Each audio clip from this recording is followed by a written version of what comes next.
میرے مالک ہدایت دے، ہدایت کا میں طالب ہوں۔ میرے مالک ہدایت دے، ہدایت کا میں طالب ہوں۔ السلام علیکم ورحمۃ اللہ وبرکاتہ۔ میرے محترم دوستو، اللہ تعالی جل شانہ سے ہدایت طلب نہ کرنا یہ بہت بڑی گمراہی ہے۔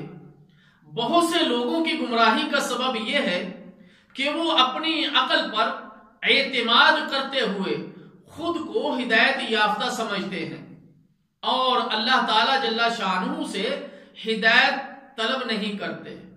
حدیث قدسی کا مفہوم ہے یا عبادی کلہم ضال الا من ہدیتہ فاستہدونی اہدکم، اے میرے بندو تم سب گمراہ ہو سوائے اس کے جسے میں ہدایت دوں، لہذا مجھ سے ہدایت طلب کرو، میں تمہیں ہدایت دوں گا۔